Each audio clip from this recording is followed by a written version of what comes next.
Hoy quiero hablar de un país que casi nadie en los medios occidentales está analizando con la seriedad que merece, y esto resulta extraño, porque si uno observa esta guerra con detenimiento, si realmente examina lo que está ocurriendo, ese país se encuentra en el centro de todo. Negoció el alto el fuego, fue sede de las conversaciones de paz, mantiene vínculos militares tanto con Washington como con Teherán y además es una potencia nuclear. Estoy hablando de Pakistán. Antes de continuar, quiero aclarar algo importante. Cuando digo que Pakistán es el país más peligroso en esta guerra, no me refiero a que esté intentando provocar peligro. Me refiero a que se encuentra en la posición más peligrosa. Y hay una gran diferencia entre ambas cosas. Pakistán es una potencia nuclear que está siendo presionada simultáneamente desde dos frentes. Por un lado, Estados Unidos, por el otro, las consecuencias directas de esta guerra. Y cuando una potencia nuclear es presionada desde ambos lados, los riesgos se vuelven extremadamente difíciles de calcular. Hoy quiero utilizar nuestro marco de análisis, la teoría de juegos, la historia estructural y las cuatro dimensiones de la guerra, para explicar qué significa realmente la posición de Pakistán, qué implica para esta guerra, para la región y para el mundo. Pero primero, quiero contarte una historia, porque creo que ilustra perfectamente la situación. Imagina a un hombre que vive entre dos vecinos extremadamente poderosos y profundamente enfrentados. Ambos están en conflicto entre sí. Ambos acuden a ese hombre y le dicen, necesitamos tu ayuda. Ahora bien, este hombre no es débil, está armado. De hecho, posee armas nucleares, pero su hogar es económicamente frágil. Su familia depende del dinero que llega desde el Golfo Pérsico. Su combustible pasa por el estrecho de Hormuz. Los precios de los alimentos aumentan cada día debido a la guerra. Y ahora esos dos vecinos poderosos llaman a su puerta al mismo tiempo. Ese hombre es Pakistán hoy. Y la pregunta clave es, ¿qué hará? ¿Y qué ocurrirá con todos los demás si toma una decisión equivocada?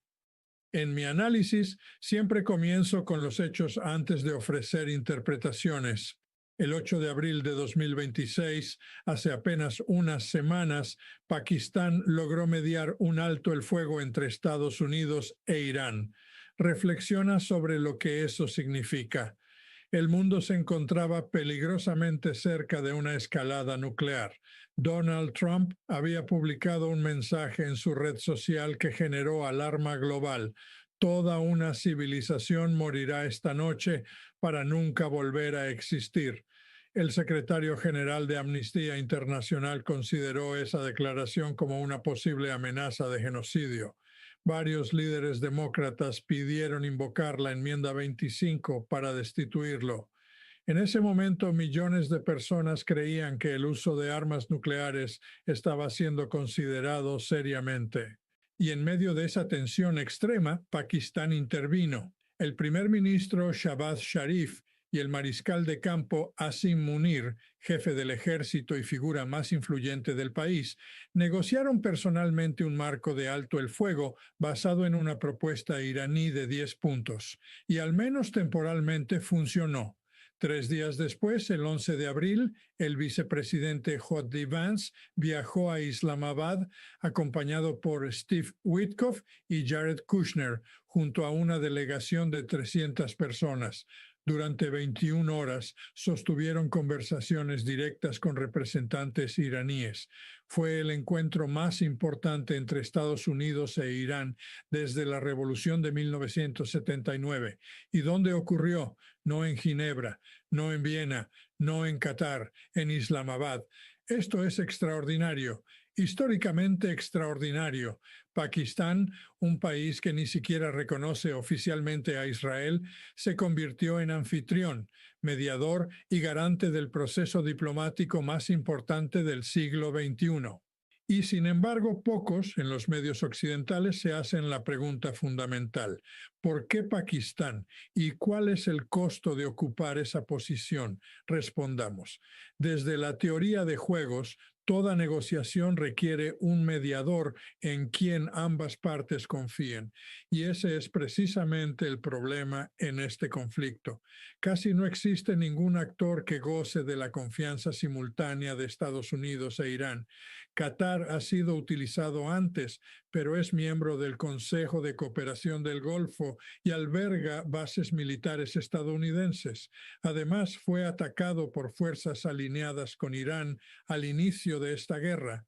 Turquía es una opción interesante, miembro de la OTAN y con lazos económicos con Irán. Sin embargo, su relación con Estados Unidos es actualmente tensa. China es el mayor comprador de petróleo iraní y ha invertido enormes sumas en su infraestructura energética. Tiene interés en terminar la guerra, pero Estados Unidos no confía en China, especialmente tras acusaciones de envío de armas a Irán. Rusia, por su parte, es claramente inviable como mediador debido a su enfrentamiento directo con Occidente. Entonces, ¿quién queda? ¿Quién puede hablar tanto con los guardianes de la revolución iraní como con el liderazgo estadounidense? Pakistán, y más concretamente, Asim Munir. Mantiene relaciones militares con Irán debido a la frontera compartida y décadas de cooperación. Al mismo tiempo, ha desarrollado una relación personal con Donald Trump. Y en el mundo de Trump, las relaciones personales son determinantes. Por eso Pakistán no es simplemente una opción, es la única opción. Y eso lo convierte en una posición extremadamente peligrosa. Para entender mejor este peligro, pensemos en una analogía histórica. Constantinopla, en los últimos años del Imperio Bizantino, era el centro del comercio mundial. Todas las grandes potencias la necesitaban: venecianos, genoveses, cruzados y otomanos. Durante un tiempo, los bizantinos lograron equilibrar esas fuerzas. Pero finalmente su importancia se convirtió en su vulnerabilidad. Todos querían controlarla y en 1453 cayó en manos otomanas. La lección no es que Pakistán será destruido, sino que cuando te conviertes en un punto indispensable, dejas de ser libre. Todos intentan influirte, todos intentan presionarte, y si fallas en satisfacer a las grandes potencias, puedes perder su apoyo. Pakistán es la nueva Constantinopla de esta guerra. Ahora analicemos su situación a través de las 4 dimensiones de la guerra: militar, económica, política y narrativa. Comencemos por la economía, donde Pakistán es más vulnerable. El país importa cerca del 80% de su petróleo, gran parte desde el Golfo, lo que implica dependencia del Estrecho de Hormuz, actualmente afectado por el conflicto. Desde el inicio de la guerra, los costos energéticos se han disparado, el transporte urbano se ha encarecido, las tarifas eléctricas industriales han aumentado. La inflación, que ya superaba el 40% en 2025, sigue empeorando. Negocios pequeños están al límite. Familias enteras enfrentan dificultades crecientes. A esto se suma el problema de las remesas. Millones de pakistaníes trabajan en Arabia Saudita, Emiratos Árabes Unidos, Kuwait y Qatar. Sus envíos de dinero son una fuente vital de ingresos para el país. Si las economías del Golfo se ven afectadas, esos trabajadores pierden empleos, las familias pierden ingresos y la economía pakistaní se debilita aún más. Por lo tanto, Pakistán tiene un fuerte incentivo económico para poner fin a la guerra rápidamente. Pero cuanto más intenta hacerlo, más presión debe ejercer sobre Irán. Y esa presión tiene consecuencias. En el plano interno, Pakistán está políticamente dividido. El gobierno de Shahbaz Sharif convive con una oposición fuerte encabezada por Imran Khan, actualmente encarcelado, pero con amplio apoyo popular. Además, existe una simpatía considerable hacia Irán y hacia la causa palestina entre la población. Pakistán es un país mayoritariamente musulmán y los acontecimientos en Irán y Gaza generan reacciones emocionales profundas. Y aquí es donde la situación se vuelve aún más compleja, porque si el gobierno pakistaní es percibido como demasiado cercano a Estados Unidos o como presionando excesivamente a Irán, podría enfrentar una reacción interna significativa. Y eso nos devuelve a la pregunta central. ¿Qué hace Pakistán cuando cualquier decisión que tome puede desestabilizarlo desde dentro o desde fuera? Esa es la verdadera naturaleza del peligro. No es lo que Pakistán está haciendo, es la posición en la que se encuentra. Entonces, cuando el mariscal de campo Asim Munir se sienta en una sala junto a J.D. Vance e intenta negociar un acuerdo que podría interpretarse como presión sobre Irán, emerge un riesgo político interno muy real. A la opinión pública pakistaní no le agrada la idea de que su país sea percibido como un instrumento de presión estadounidense contra otra nación musulmana. Eso representa una auténtica mina política. Al mismo tiempo, Pakistán no puede permitirse distanciarse de Estados Unidos. Washington ha mantenido durante décadas una profunda preocupación por la seguridad del arsenal nuclear pakistaní. Además, Estados Unidos proporciona apoyo financiero y el Fondo Monetario Internacional, del cual Pakistán depende críticamente para su estabilidad económica, está fuertemente influenciado por el peso político estadounidense. Si Pakistán pierde esa buena voluntad, las consecuencias económicas podrían ser severas. Así, Pakistán queda atrapado en una tensión estructural, necesita el respaldo económico y político de Estados Unidos, pero no puede permitirse ser visto ni por su propia población ni por Irán como ejecutando los intereses de Washington. Y aquí es donde la situación adquiere una gravedad aún mayor. Pakistán es una potencia nuclear con entre 160 y 170 ojivas, lo que lo sitúa entre los arsenales más importantes del mundo. Pero su doctrina nuclear difiere de la de otras potencias como Estados Unidos o Rusia. Pakistán mantiene una política de primer uso, lo que significa que no descarta emplear armas nucleares de manera preventiva si percibe una amenaza existencial. Esto es clave en el contexto del conflicto con Irán. Pakistán comparte una extensa frontera con ese país. Cualquier escalada que se extienda hacia territorio pakistaní, cualquier operación militar estadounidense que cruce su espacio aéreo o cualquier presión iraní que genere percepción de amenaza, introduce inmediatamente a una potencia nuclear en contacto directo con el conflicto más peligroso desde la Segunda Guerra Mundial. Hay un punto fundamental que debe considerarse. Pakistán ocupa este rol de mediador precisamente debido a su peso militar y nuclear. Irán dialoga con Pakistán en parte porque lo reconoce como una potencia nuclear, un país que comprende lo que implica vivir bajo la amenaza de aniquilación. Esa comprensión mutua ha contribuido a la profundidad de los vínculos entre Pakistán y los guardianes de la revolución iraní. Pero esa misma condición implica un riesgo enorme.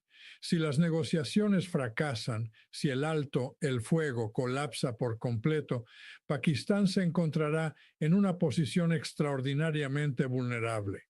Una potencia nuclear ubicada junto a una zona de guerra activa, con una economía frágil, una política interna fragmentada y armamento estratégico en proximidad directa al conflicto.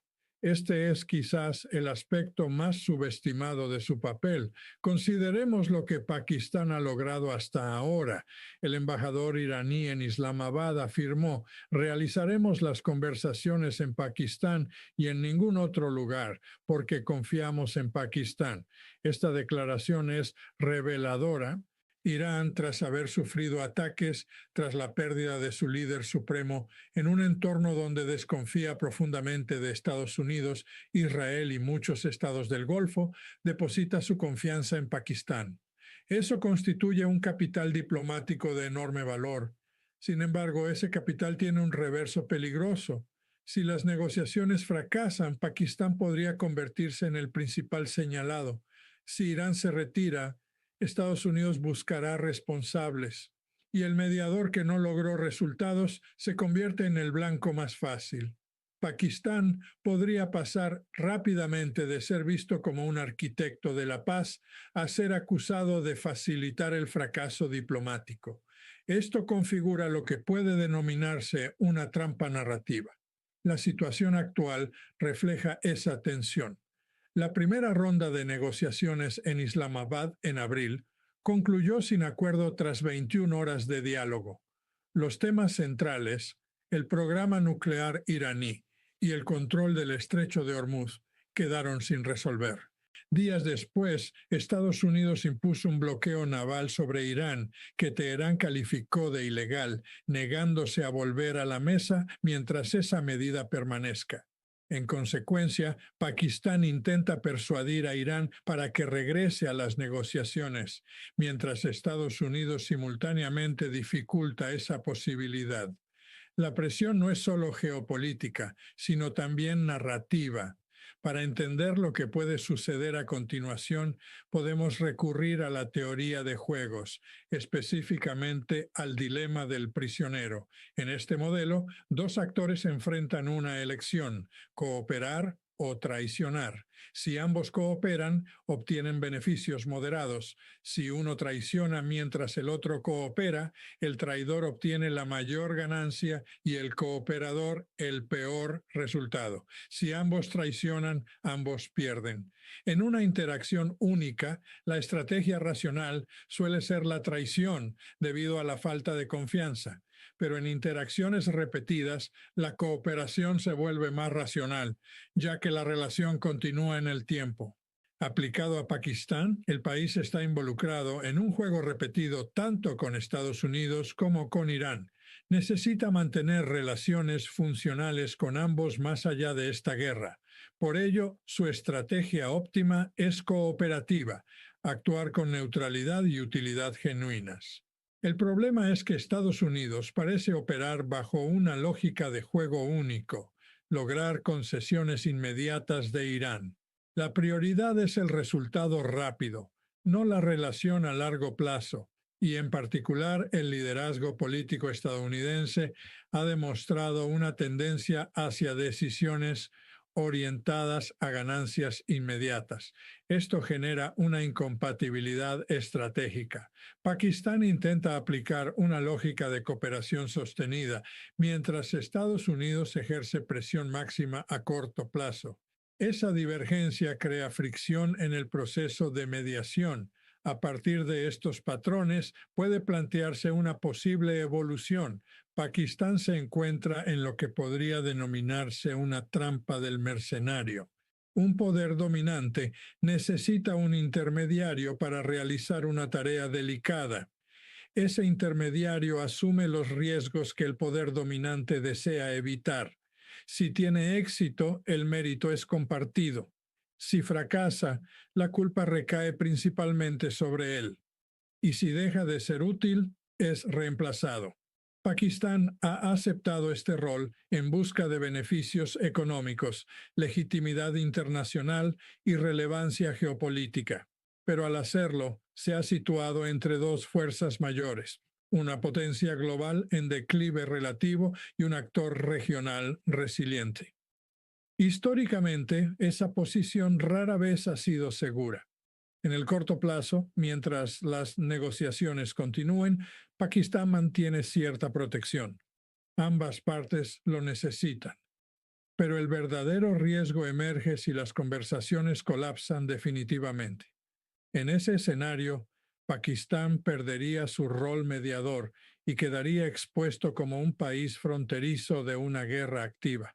Y entonces todas sus vulnerabilidades, dependencia económica, tensiones internas, proximidad nuclear, se manifestarían simultáneamente.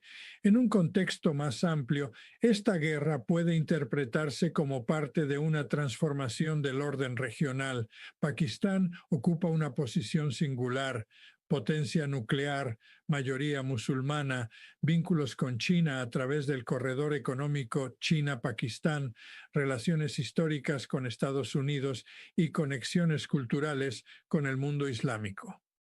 En un posible orden posterior a la influencia dominante de Estados Unidos en Medio Oriente, países como Pakistán podrían desempeñar un papel clave como intermediarios entre actores regionales como Irán e Israel. Existe, por tanto, un escenario en el que Pakistán emerge fortalecido, consolidándose como un mediador neutral y confiable, similar a Suiza en el sistema internacional. Pero también existe un escenario opuesto: colapso de las negociaciones, escalada militar, crisis en las economías del Golfo, caída de remesas, inestabilidad interna y una crisis profunda en una potencia nuclear. Ese escenario sería uno de los más peligrosos imaginables. Por eso, cuando se afirma que Pakistán es el país más peligroso en esta guerra, no se trata de una acusación, sino de una descripción estructural. Su posición contiene el potencial tanto para estabilizar como para desestabilizar el sistema internacional. Este análisis no es una predicción definitiva, sino una interpretación basada en teoría de juegos e historia estructural. Lo importante es observar, contrastar y evaluar. Pero si se comienza a seguir de cerca a Pakistán, las acciones del mariscal de campo Asim Munir, los movimientos diplomáticos, los mensajes oficiales, se empieza a comprender que esta podría ser en efecto la historia más relevante y menos comprendida de todo el conflicto.